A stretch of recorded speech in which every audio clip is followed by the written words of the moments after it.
नमस्कार बच्चों, कैसे हैं आप सब। आशा करती हूँ आप सभी अच्छे होंगे, स्वस्थ होंगे, खुश होंगे और अपनी पढ़ाई भी अच्छे से कर रहे होंगे। तो जैसा कि आप सभी जानते हैं, मैं हूँ आपकी हिंदी की अध्यापिका और मैं स्वागत करती हूँ आप सभी का आईसीटी वर्चुअल क्लासरूम में। और आज हम यहाँ पर एकत्रित हुए हैं पढ़ने के लिए क्लास 7th की हिंदी। क्लास 7th की हिंदी में हम यहाँ पर पढ़ रहे हैं हमारी वसंत पाठ्य पुस्तिका भाग 2 का पाठ 5, जिसका नाम है पापा खो गए।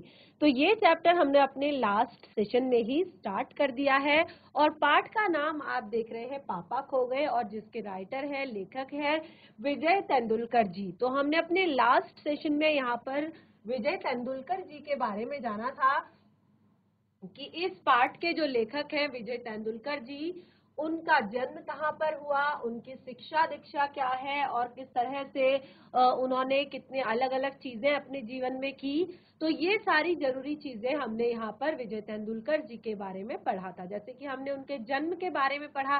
देखिए, मैंने यहाँ पर केवल जरूरी बातें ही लिखी हुई है, जैसे जन्म 6 जनवरी 1928 और 19 मई 2008। और ये क्या है, एक नाटककार है, फिल्मकार व टीवी के लेखक है, निबंधकार है और राजनीतिक पत्रकार के रूप में भी ये रहे थे। भारतीय नाट्य एवं साहित्य जगत में इनका एक उच्च स्थान रहा था। तो इस तरह से हमने यहाँ पर इनके बारे में कुछ जरूरी बातें पढ़ी और उसके बाद हमने यहाँ पर इस पाठ की प्रस्तावना पढ़ी थी।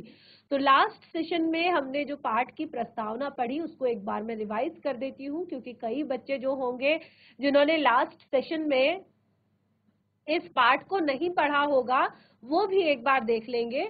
तो देखिए, ये जो यहाँ पर एक मराठी एक तरह से मराठी अनुदित एकांकी है, मराठी भाषा से ली गई, और इसको एक तरह से एकांकी यानी कि एक नाटक के तौर पर इसमें अलग अलग पात्र हैं।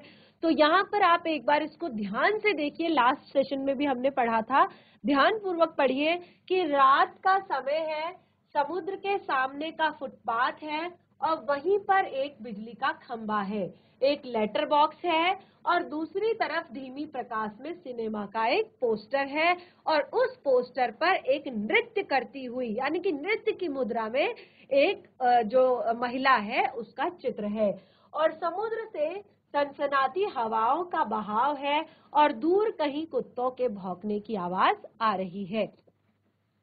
तो ये पूरा एक सीन था उस एकांकी का जो हम यहाँ पर पढ़ रहे हैं, जो आपकी पाठ्य पुस्तिका में दी है। और मैंने आप लोगों से कहा था कि यहाँ पर केवल मैं सार पढ़ रही हूँ, यानी कि केवल जो छोटे छोटे डायलॉग्स जो यहाँ पर लिखे गए हैं वो मैं केवल पढ़ रही हूँ।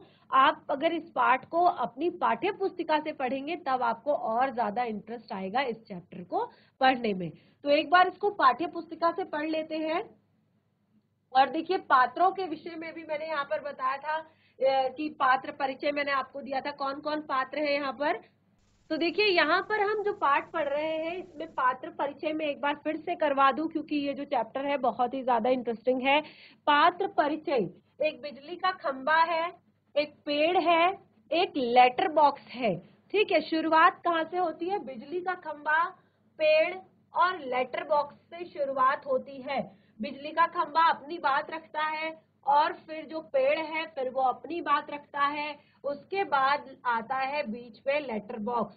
ठीक है, तो लेटर बॉक्स के बाद यहाँ पर जो आता है वो है एक कौआ, और उसके बाद एक चोर की यहाँ पर कहानी है। उसके बाद जो नाचने वाली जो लड़की है, यानी कि जो पोस्टर में दिखाई गई जो महिला है, नृत्य करती हुई महिला, उसके बारे में बताया है।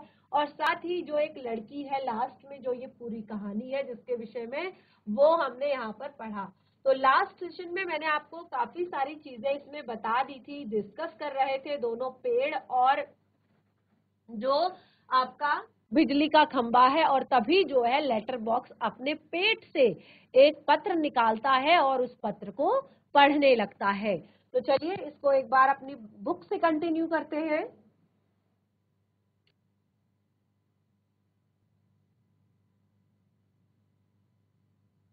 देखिए, ये चैप्टर जो है यहाँ पर मैंने आपको पात्र परिचय पूरी तरह से करवा दिया, और उसके बाद मैंने यहाँ पर आपको जो दृश्य है सड़क के किनारे का यानी कि रात का जो समय है वो मैंने पूरा दृश्य आपको बता दिया कि सड़क के किनारे का फुटपाथ है, फुटपाथ पर एक बिजली का खंबा है और वहां पर एक पेड़ है और पेड़ के बगल में ही एक लेटर बॉक्स है और लेटर बॉक्स के जो लेटर बॉक्स के बगल में जो दीवार है वहां पर एक नृत्य की मुद्रा में जो है एक पोस्टर लगा हुआ है सिनेमा का और वो जो पोस्टर है वो हल्का सा दिखाई दे रहा है उस खंबे के प्रकाश में।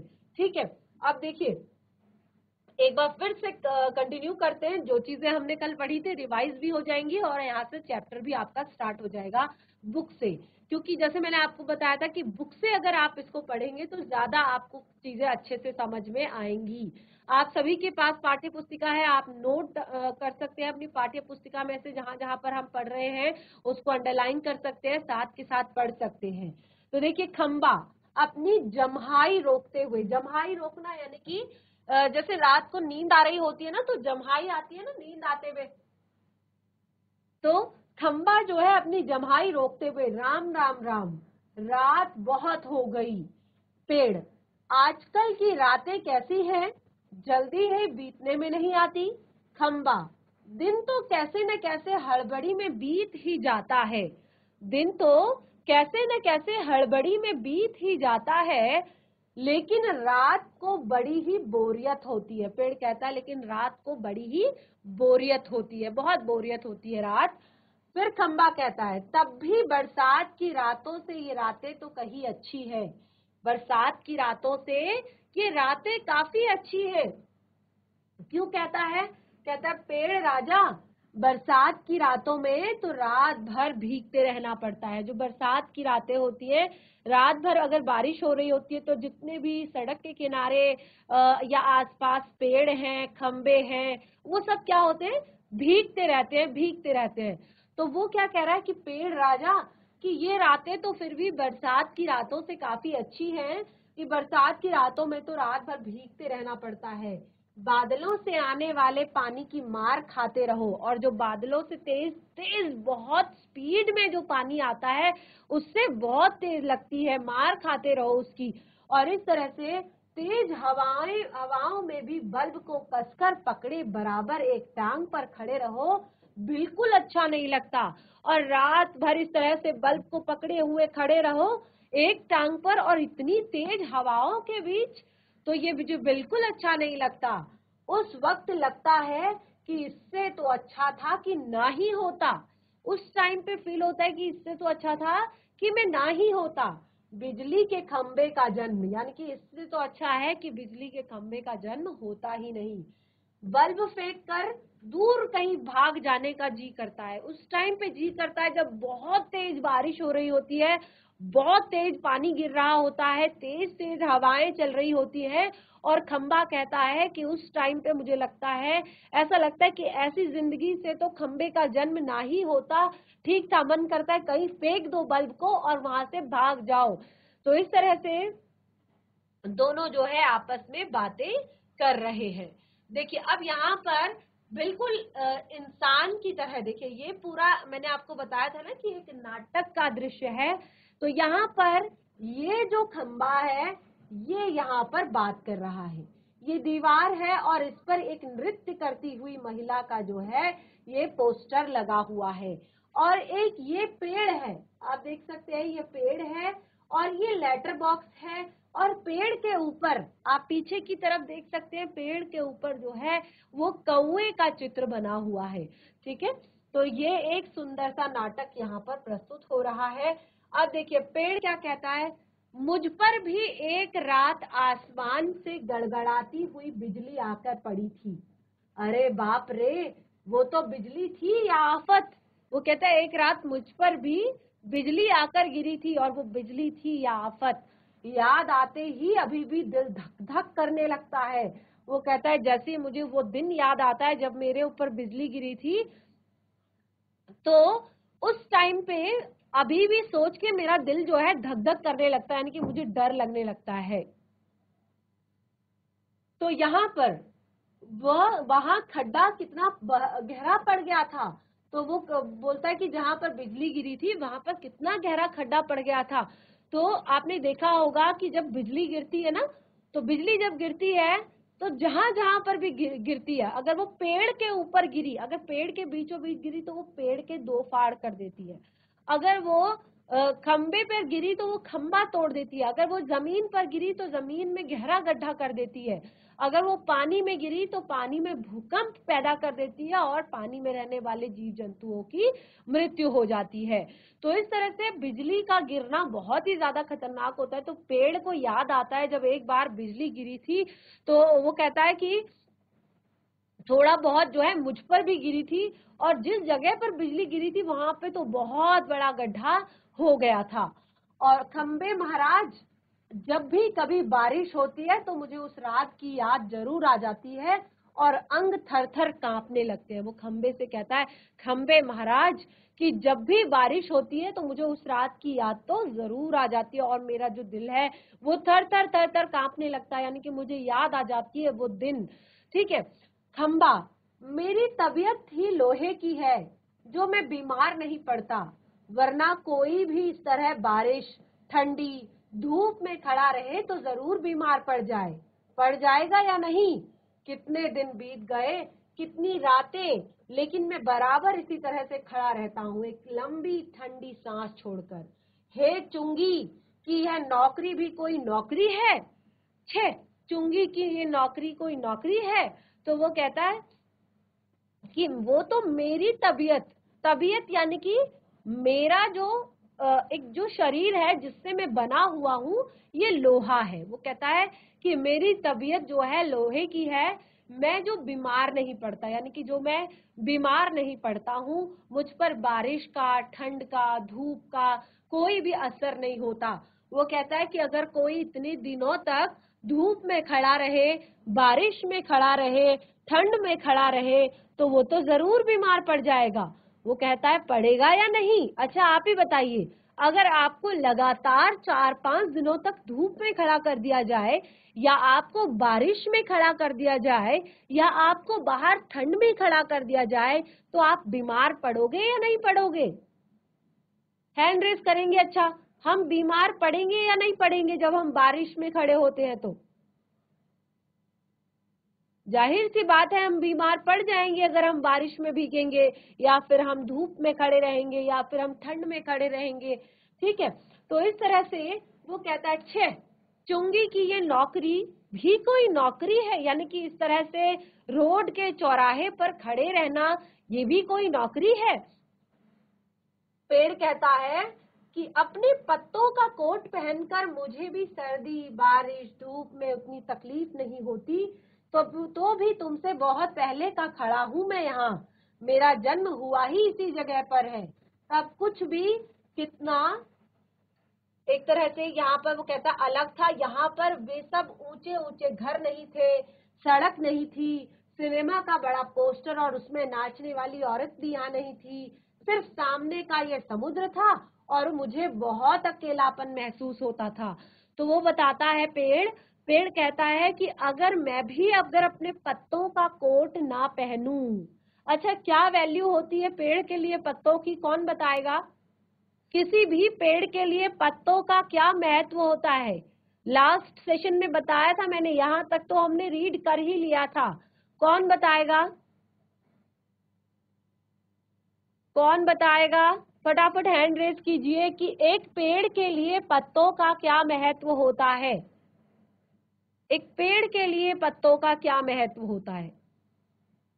बहुत ही छोटी सी चीज है, क्लास 7th में है अब आप, आपको पेड़ में पत्तों का महत्व तो जरूर पता होगा।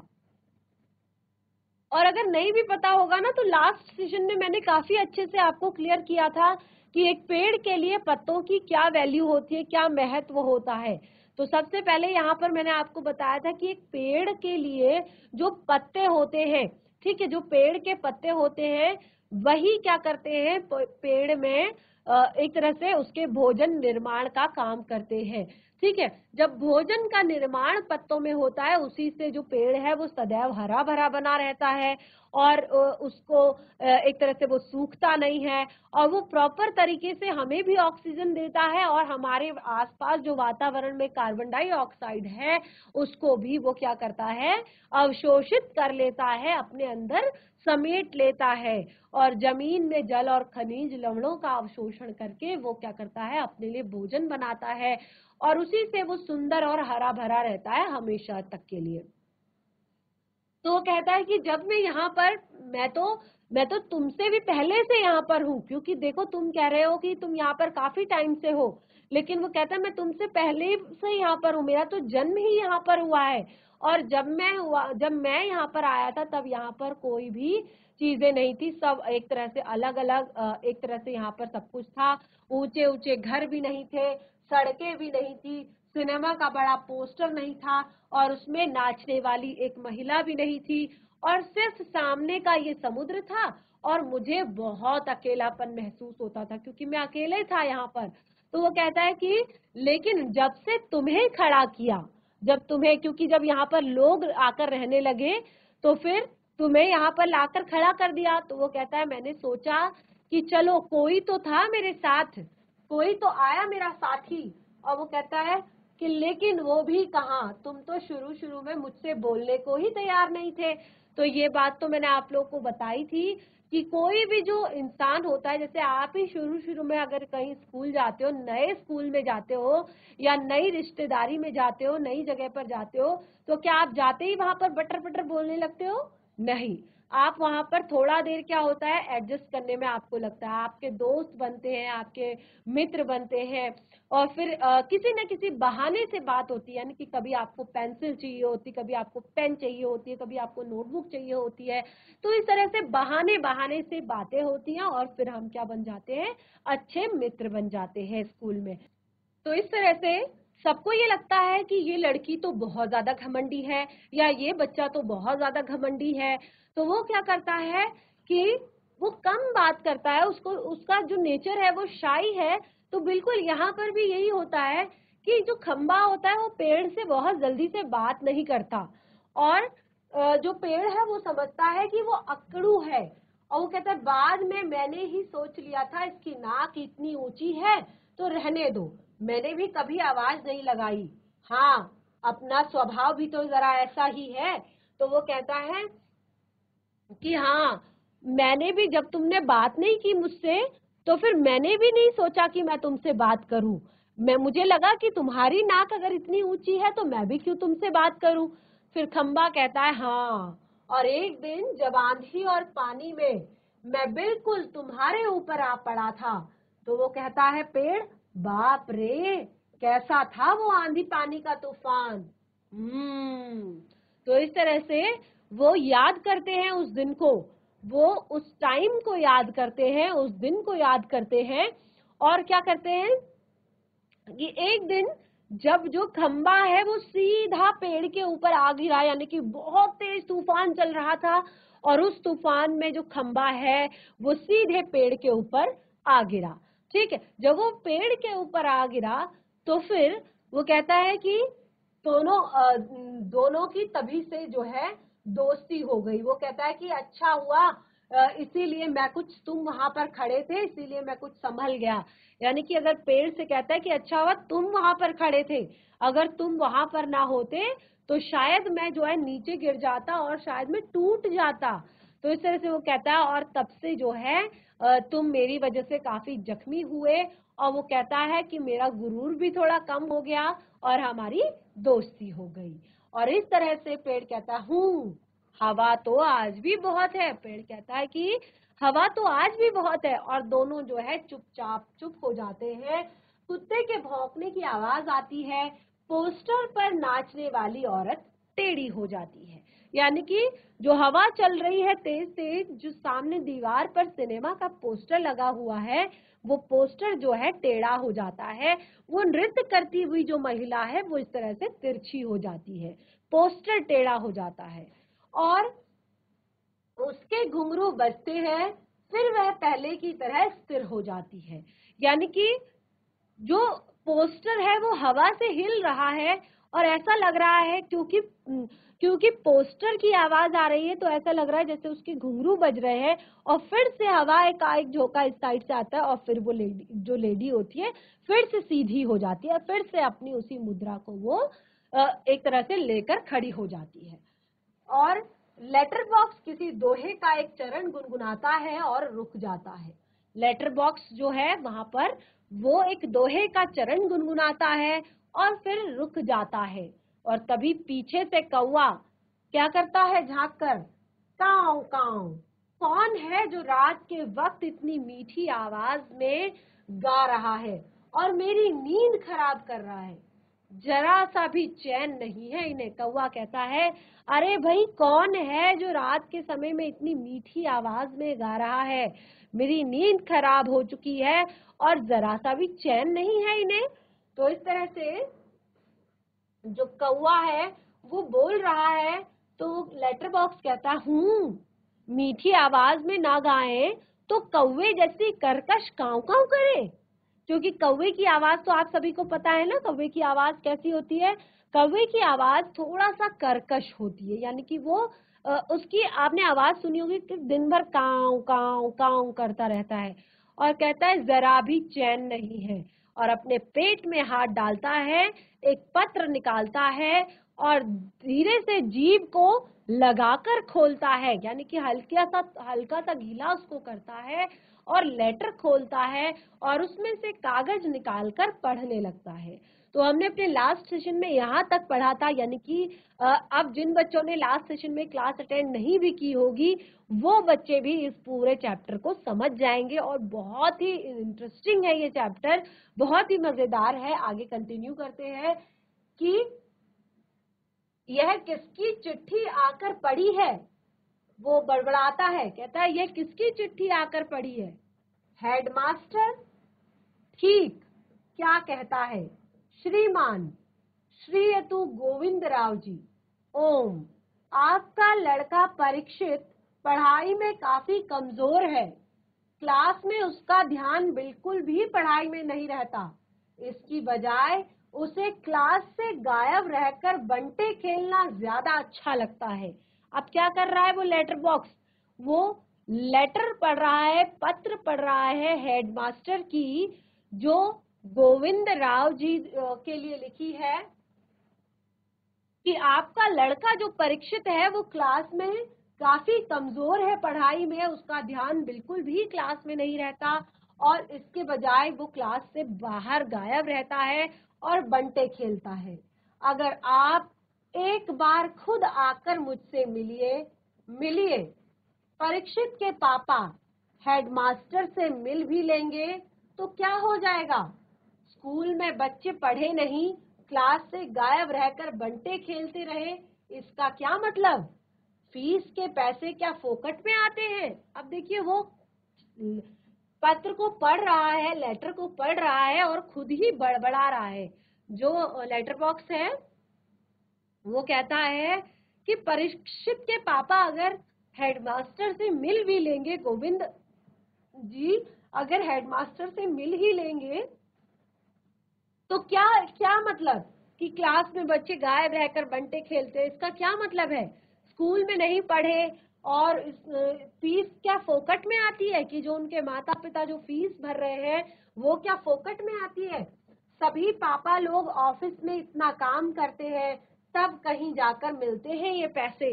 तो लेटर बॉक्स कहता है कि सारे जितने भी पापा हैं वो क्या करते हैं, ऑफिस में जाकर काम करते हैं और तभी मिलते हैं उन्हें ये पैसे।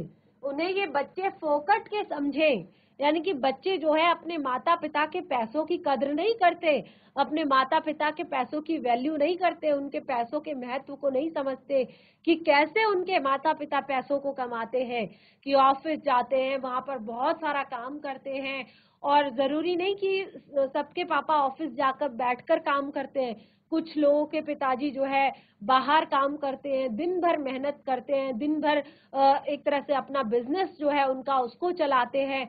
तो सारे माता पिता जो है बहुत ही मेहनत करते हैं, तब जाकर वो कहीं से कुछ पैसे कमाते हैं और अपने बच्चों का पालन पोषण करते हैं, अपने बच्चों को बड़े बड़े स्कूल में पढ़ाते हैं, उनकी सारी जरूरतें पूरी करते हैं, उनकी फीस भरते हैं, उनकी यूनिफॉर्म लाते हैं, उनके लिए बुक्स लाते हैं, उनके लिए नोटबुक्स लाते हैं, अच्छा अच्छा टिफिन बनाते हैं। और एक तरह से वो चाहते हैं कि जो चीजें हमने नहीं की वो सारे हमारे बच्चे और जितने भी सपने उन्होंने अपने लिए देखे हैं कि ये चीजें मेरे मैं नहीं पढ़ पाया, मैं नहीं कर पाया, तो ये मेरे बच्चे करें। तो इस तरह से माता पिता देखते हैं सपने। तो वो कहता आखिर क्यों? 6, मुझे होना चाहिए था हेडमास्टर। लेटर बॉक्स क्या कहता है? 6, हेडमास्टर तो मुझे होना चाहिए था। इस परीक्षित के तो मैं अच्छी तरह से होश ठिकाने लगा देता। यानी कि मुझे स्कूल का हेडमास्टर होना चाहिए था, फिर मैं इस परीक्षित के होश ठिकाने लगा देता। वह पत्र रखकर दूसरा निकाल लेता है। अब देखिए, लेटर बॉक्स के बारे में मैंने आपको बताया था ना कि जिसमें हम अपने पत्रों को, अपने लेटर्स को डालते हैं और फिर एक स्थान से दूसरे स्थान पर उनको डाकिया लेकर जाता है। तो वो कहता है उसने जो दूसरा पत्र है वो निकाला और उस पत्र को अपने पेट में डाल दिया, यानी कि फिर से डाल दिया अंदर, और फिर वह पत्र रखकर दूसरा पत्र निकालता है। अब दूसरा पत्र निकालता है, फिर पूछता है कि ये किसका है। दूसरा लेटर निकाला और कहा कि अरे ये किसका पत्र है। तो खंबा कहता है क्यों क्यों लाल ताऊ, आज किस किस के पत्र चोरी चोरी पढ़ रहे हो? लाल ताऊ, आपने देखा होगा लेटर बॉक्स का कलर जो होता है रेड कलर का होता है, ठीक है ना। तो कहता है क्यों लाल ताऊ, खंबा कहता है उसको, क्यों लाल ताऊ आज किस किस के पत्र निकाल कर चोरी चोरी पढ़ रहे हो? लेटर बॉक्स आश्चर्य से, थोड़ा सा आश्चर्य दिखाता है और कहता है चोरी चोरी। लेटर बॉक्स कहता है कि चोरी चोरी, सभी चिट्ठियां तो मेरे ही कब्जे में होती है, अच्छी तरह रोज रोज पढ़ता हूँ। पेड़, कब्जे में होने का मतलब यह तो नहीं लाल ताऊ कि लोगों की चिट्ठियां फाड़ फाड़ कर पढ़ते रहो, पोस्ट मास्टर को पता चल गया तो? अब देखिए, जो पेड़ है वो कह रहा है कि कब्जे में होने का ये मतलब नहीं होता कि तुम हर रोज दूसरों की चिट्ठियां फाड़ फाड़ कर पढ़ते रहो। तो वो कहता अगर किसी दिन पोस्ट मास्टर को पता चल गया तो आपकी खैर नहीं। तो इस तरह से यहाँ पर हमने अपने पाठ का कुछ और शेष भाग पढ़ा और मुझे लगता है कि चैप्टर आपको काफी ज्यादा इंटरेस्टिंग लग रहा होगा, काफी सारी अच्छी अच्छी बातें पता चल रही हैं और बहुत ज्यादा मजा आ रहा है चैप्टर को पढ़ने में। तो बाकी के भाग को कंटिन्यू करेंगे हम अपने नेक्स्ट सेशन में। तब तक के लिए धन्यवाद। आपका दिन शुभ हो।